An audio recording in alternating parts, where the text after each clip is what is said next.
ವಿದೇಶ ಪ್ರವಾಸ ಶುಭ ಕೋರ್ತೀನಿ. Happy journey. ಇಲ್ಲ, ಕರೆದಿಲ್ಲ, ಹೋಗೋ ಸಂದರ್ಭನೂ ಅಲ್ಲ ಇದು.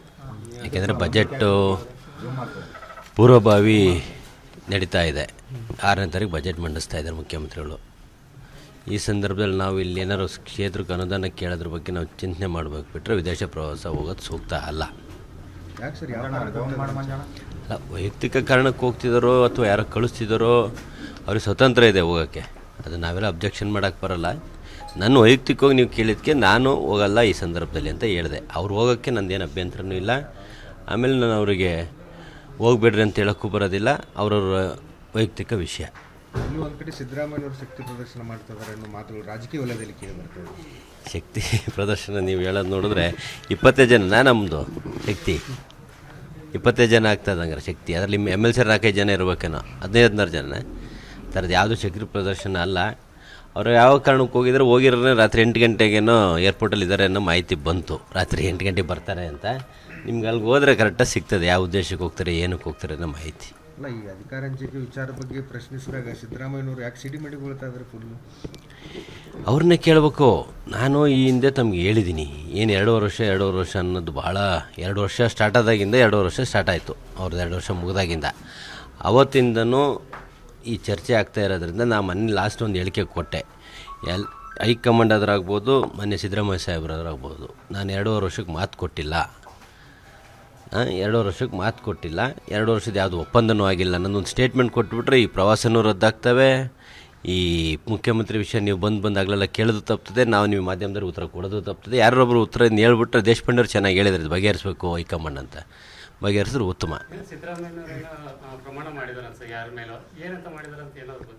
ನೀವೇ ಹೇಳ್ಬೇಕು ಯಾರ ಮೇಲೆ ಅಂತ ಹೇಳಿದಿರ. ನಿಮಗೆ ಗೊತ್ತಿರೋ, ನನಗೆ ಗೊತ್ತಿಲ್ಲ ಅದು.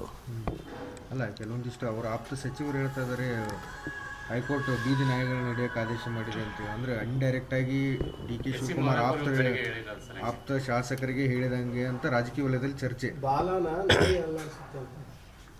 ಈಗ ಬಾಲನೂ ನಮ್ಮದೇ, ನಾಯಿನೂ ನಮ್ಮದೇ. ಈಗ ಬಾಲದ ಬಗ್ಗೆ ಬೇಜಾರಾದರೆ ನಾಯಿ ಗೌರವ ಇರಲ್ಲ. ನಾಯಿ ಬಾಲ ಅಲ್ಲಾಡಿಸಿದ್ರೆ ಬೆಲೆ. ಹಂಗಾಗಿ ನಾಯಿ ಬಾಲದ ಬಗ್ಗೆ ಮಾತಾಡಬಾರ್ದು. ಅವ್ರು ಹಿರಿಯರಿದ್ದಾರೆ, ಆ ಥರ ಎಲ್ಲ ಪದಗಳು ಬಳಕೆ ಮಾಡಬಾರ್ದು. ಅವ್ರು ಯಾವ ವಿಷಯದ ಬಗ್ಗೆ ಮಾತಾಡಿದಾರೋ ಗೊತ್ತಿಲ್ಲ. ಏನಾದ್ರು DK ಸಾಹೇಬ್ರ ಫಾಲೋವರ್ಸ್ ಇರ್ಬೋದು, ಸಿದ್ದರಾಮಯ್ಯವ್ರ ಫಾಲೋವರ್ಸ್ ಇರ್ಬೋದು, ಅಥವಾ ಕಾಂಗ್ರೆಸ್ ಶಾಸಕರ ಬಗ್ಗೆ ಮಾತಾಡಿದರೆ ಅದು ಸರಿ ಅಲ್ಲ.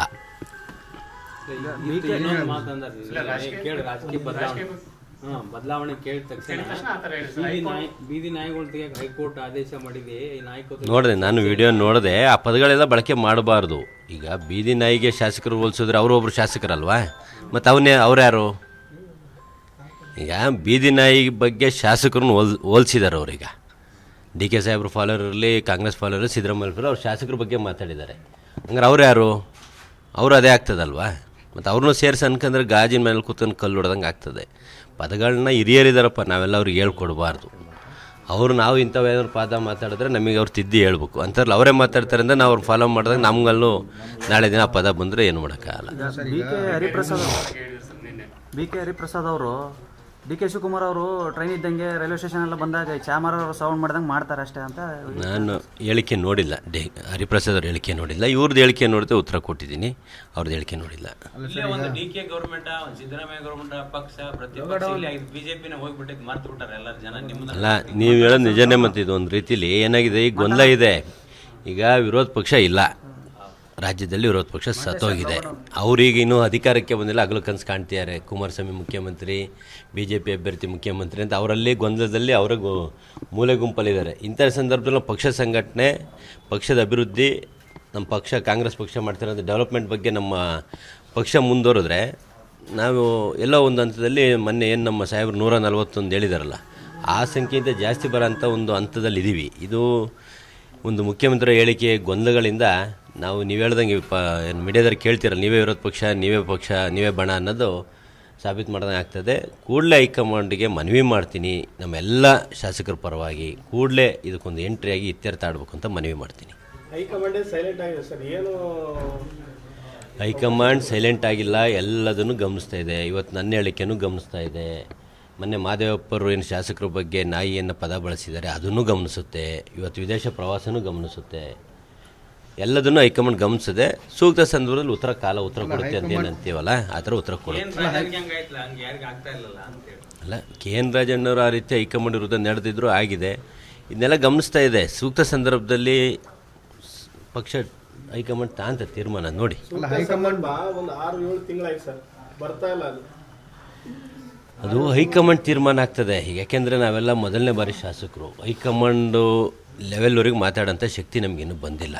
ಹೈಕಮಾಂಡ್ ತೀರ್ಮಾನ ಏನು ತಗೊಳುತ್ತೋ ನಾವು ಕಾಯಬೇಕಾಗ್ತದೆ. ನಾವು ಹೋಗಿ ಹೈಕಮಾಂಡ್ನ ತೀರ್ಮಾನ ತಗೊಳ್ರಿ ಅಂತ ಹೇಳಕ್ಕೆ ಬರಲ್ಲ. ಮಾಧ್ಯಮ ಮುಖಾಂತರ ಮನವಿ ಮಾಡ್ಬೋದು, ಅದನ್ನ ಮನವಿ ನಾನು 2-3 ಸರಿ ಮಾಡಿದ್ದೀನಿ.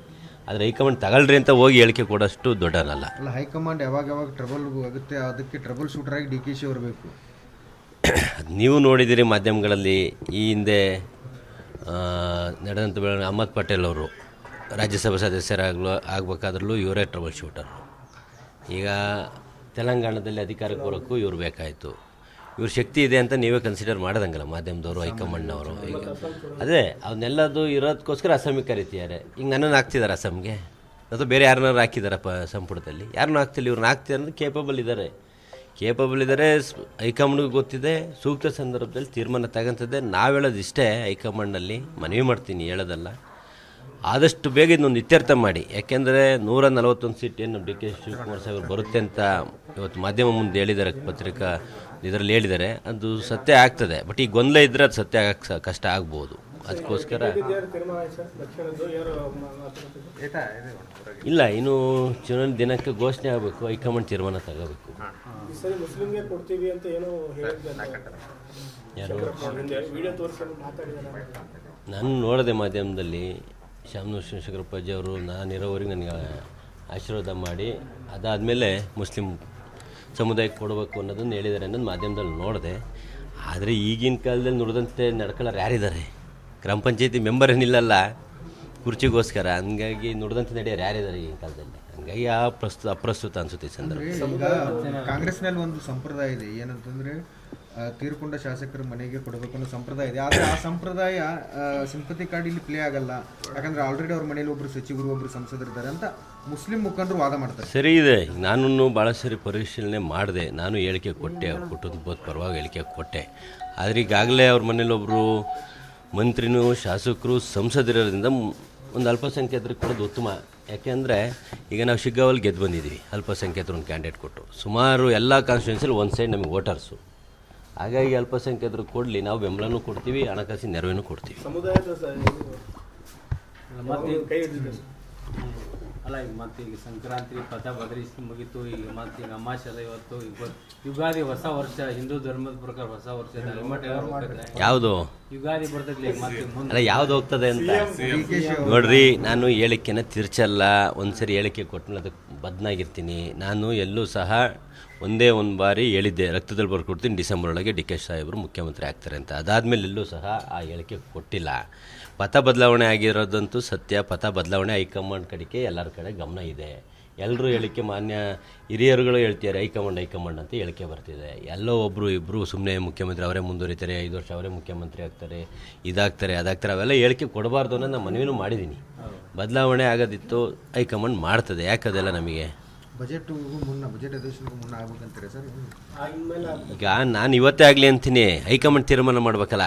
ಹೈಕಮಾಂಡ್ ತೀರ್ಮಾನ ಮಾಡಿ ಇವತ್ತೇ ಮಾಡಲಿ, ಸಂತೋಷ. ನಾನು ಮುಂಚೆಯಿಂದನೇ ಹೇಳಿದ್ದೀನಿ, ಡಿ ಕೆ ಸಾಹೇಬರು ಮುಖ್ಯಮಂತ್ರಿ ಆಗೋದ್ರಲ್ಲಿ ಮೊದಲನೇ ವ್ಯಕ್ತಿ ಖುಷಿ ಪಡೋದ್ರಲ್ಲಿ ನಾನೇ ಅಂತ. ಹಂಗಾಗಿ ನೀವು ಅಲ್ಲಿವರೆಗೆ ಯಾಕೆ ಹೋಗ್ತೀರಿ? ಇವತ್ತೇ ಮಾಡಲಿ ಬಿಡ್ರಿ, ಹೈಕಮಾಂಡ್ ಮಧ್ಯೆ ಪ್ರವೇಶ ಮಾಡಿ ಇವತ್ತೇ ಮಾಡಿದ್ರೆ ಮೊದಲನೇ ಖುಷಿ ನಂದೇ.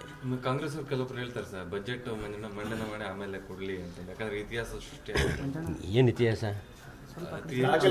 ದಾಖಲೆ ಆಗುತ್ತೆ. ಈಗ ದೊಡ್ಡ ವಿಷಯಗಳ ಬಗ್ಗೆ ಮಾತಾಡೋದು ಬೇಡ, ಬೇರೆ ಏನಾರು ಇದ್ರೆ ಕೇಳ್ರಿ. Thank you. ಬರ್ತಿದೆ ಕುಡಿಯೋ ನೀರಿಗೆ ಅನ್ನೋದು ಸಮಸ್ಯೆ ಆಗ್ತಿದೆ. ಇಂಥ ಟೈಮಲ್ಲಿ ಶಾಸಕರು ಅದಕ್ಕೆ ಅಧಿಕಾರಿ ವರ್ಗದವ್ರು ಇರ್ತಾರೆ. ಕುಡಿಯೋ ನೀರಿನ ಸಮಸ್ಯೆಗಳಿಗೆ ಇನ್ನೊಂದು ವೈಯಕ್ತಿಕ ಪ್ರವಾಸ ಮಾಡ್ಲಪ್ಪ, ನಂದೇನು ವಿರೋಧ ಇಲ್ಲ. ಅವ್ರಿಗೂ ಪ್ರವೇಶ ಬೇಡವಾ? ಶಾಸಕರು ನೀವು ನಿಮ್ಮಂಗೆ ಅವರು ಮನುಷ್ಯರಲ್ವಾ, ಹೋಗಲಿ.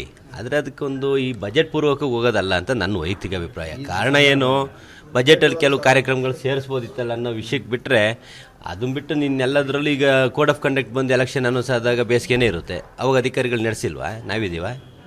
ಅವೆಲ್ಲ ಅಲ್ಲ, ಅಧಿಕಾರಿ ವರ್ಗದವರು ಒಂದು ಕಡೆ ಕೆಲಸ ಮಾಡ್ತಾರೆ, ಅವ್ರು ಮಾಡ್ತಾರಲ್ಲ ಅನ್ನೋ ಸೂಪರ್ವೈಸರ್ಸ್ ನಾವು. ಜಗಳೂರು ಶಾಸಕರು ಏನಾದ್ರು ಹೋಗ್ತಾರೆ ಸರ್ ನಿಮ್ಮ ಬಳಿ? ಏನು ಮಾಧ್ಯಮದಲ್ಲಿ ನೋಡಿದ್ನಪ್ಪ ಹೋಗ್ತಿದ್ದಾರೆ ಅಂತ, ಹೋಗ್ಬರ್ಲಿ ಹ್ಯಾಪಿ ಜರ್ನಿ. ನಿಮ್ಮ ಜೊತೆ ಮಾತಾಡಿದ್ರು ಸರ್? ಇಲ್ಲ ಇಲ್ಲ ನಮ್ಮ ಆತ್ಮೀಯರೇ, ಅವ್ರು ನಮ್ಮ ಬ್ರದರೇ, ಬಟ್ ಅವ್ರೇನು ನಾನು ಕೇಳಿಲ್ಲ ಮತ್ತು ನನಗೇನು ಫೋನ್ ಮಾಡಿಲ್ಲ. ಈಗ ಫೋನ್ ಮಾಡಿ ನಾನು ಶುಭ ಕೋರ್ತೀನಿ. ಗೋವಾದಲ್ಲಿ ಕೆಲವರಿಗೆಲ್ಲ ರೂಮ್ ಏನೋ ಬುಕ್ ಆಗಿದೆ ಅಂತ ಕೆಲವರು ಹೇಳ್ತಾರೆ ಸರ್. ನನಗೆ ಮಾಡ್ಕೊಡಪ್ಪ, ಹೋಗ್ತೀನಿ. ಅವ್ರಿಗೆ ಯಾಕೆ, ನನಗೆ ಮಾಡ್ಕೊಡು, ಹೋಗ್ತೀನಿ. ಒಂದು 2 ದಿನ ರೆಸ್ಟ್ ಮಾಡ್ಬಾರ್ದು. ಸರ್ ಎಲ್ಲ ಶಾಸಕರು ನೀವು ಎಲ್ಲರೂ ಸೇರಿ ಒಂದು ಹಾಗೆ ಸುಮ್ಮನೆ ಒಂದು ಟೀ ಪಾರ್ಟಿನೂ ಈಗ ಏನಾಗ್ತದೆ ನೋಡ್ರಿ, ಈಗ ಅವ್ರು ವಿದೇಶ ಪ್ರವಾಸ ವೈಯಕ್ತಿಕವಾಗಿ ಹೋಗ್ತಿದ್ದಾರೋ, ಯಾರು ಕಳಿಸ್ತಿದ್ದಾರೋ, ಏನು ಕಳಿಸ್ತಿರೋ ನಮಗೂ ಗೊತ್ತಿಲ್ಲ, ನಿಮಗೂ ಗೊತ್ತಿಲ್ಲ. ಇಲ್ಲೇನಾಗ್ತಿದೆ, ಮುಖ್ಯಮಂತ್ರಿಗಳು ಕಳಿಸ್ತಾ ಇದ್ದಾರೆ, ಮುಖ್ಯಮಂತ್ರಿ ಬದಲಾವಣೆ ವಿಷಯವಾಗಿ ಇವೆಲ್ಲ ನಡೀತಾ ಇದೆ. ಈಗ ನಾವು ಯಾರನ್ನಾರು ಒಂದು 10-20 ಜನ ಎಲ್ಲರೂ ಹೊಂಟಿವಿ ಅಂದರೆ ಈಗ ಅದೇ ಚರ್ಚೆ ಆಗ್ತದೆ. ಅದರಿಂದ ಯಾರಿಗೆ ತೊಂದರೆ ಆಗ್ತದೆ? ವೈಯಕ್ತಿಕವಾಗಿ ನನಗೇನು ತೊಂದರೆ ಇಲ್ಲ, ಕಾಂಗ್ರೆಸ್ ಪಕ್ಷಕ್ಕೆ ತೊಂದರೆ ಆಗ್ತದೆ. ಕಾಂಗ್ರೆಸ್ ಪಕ್ಷ ವೀಕ್ ಆದರೆ ನಾವು ವೀಕ್ ಆದಂಗೆ. ಈಗ ನಾವು ಅಟ್ಲೀಸ್ಟು ನಮ್ಮ ಸರ್ಕಾರ ಇದೆ ಅಂದರೆ ನಮಗೊಂದು ಗೌರವ ಇರ್ತದೆ, ನಮ್ಮ ಶಾಸಕರಿದ್ದೀವಿ ಅಂದರೆ ಒಂದು ಗೌರವ ಇರ್ತದೆ. ಅದನ್ನು ಕಳ್ಕೊಳ್ಳೋದು ಯಾಕೆ? ಆದ ಕಾರಣ ಯಾರೂ ಆ ಥರ ಒಂದು ಹೆಜ್ಜೆ ಇಡಬಾರ್ದು. ಹಂಗೆ ಇಡಲೇಬೇಕು ಅನ್ನೋದಾಗಿದ್ದರೆ ಎಲ್ಲರ ಹತ್ರನೂ ಶಕ್ತಿ ಇದೆ, ಎಲ್ಲರ ಶಕ್ತಿನ ತೋರಿಸ್ಬೋದು. ಯಾವುದೂ ಶಕ್ತಿ ತೋರಿಸೋ ಒಂದು ವ್ಯವಸ್ಥೆ ಆಗಬಾರ್ದು ಅನ್ನೋದು ನಾನು ಮನವಿ ಮಾಡಿ. ಬದಲಾವಣೆ ವಿಷಯದಲ್ಲಿ ಹೈಕಮಾಂಡೇ ವೀಕ್ ಆಗಿದೆ. ಯಾವುದಿಲ್ಲ, ನಮ್ಮ ಹೈಕಮಾಂಡ್ ಭಾರಿ ಸ್ಟ್ರಾಂಗ್ ಇದೆ, ಸೂಕ್ತ ಸಂದರ್ಭದಲ್ಲಿ ಉತ್ತರ ಕೊಡ್ತದೆ. ಡೈಲಿ ಟೂರ್ ಸಕ್ಸಸ್ ಆಗಿದೆ ಒಟ್ಟಾರೆ. ಯಾರು ಹೋಗಿದ್ದಾರೆ ಡೈಲಿ? ಇವರು ಡಿ ಕೆ ಶಿವಕುಮಾರ್ ಅವರು ಅವ್ರು ಹೋಗ್ತಾನೆ ಇರ್ತಾರೆ, ಅಭಿವೃದ್ಧಿ ವಿಷಯ ಹೋಗ್ತಿರ್ತಾರೆ, ಬೇರೆ ವಿಷಯಕ್ಕೆ ಹೋಗ್ತಿರ್ತಾರೆ, ಒಳ್ಳೇದಾಗ್ತದೆ. ಏನು 2ನೇ ತಾರೀಕು ಕರೀತಾರೆ ಇಬ್ಬರು CM ಮತ್ತು DCM ಅಂತ ಹೇಳ್ತಾರೆ ಸರ್. ಕರೀಲಿ, ನಾನು ಹೇಳಿದ್ನಲ್ಲ, ಕರೆದು ಮಾತಾಡಿ ಬಗೆಹರಿಸೋದು ಸೂಕ್ತ. 2 ಇನ್ನೂ ದೂರ ಆಯಿತು, ಆದಷ್ಟು ಬೇಗ ಕರೀಲಿ ಅನ್ನೋದು ನನ್ನ ಮನವಿ.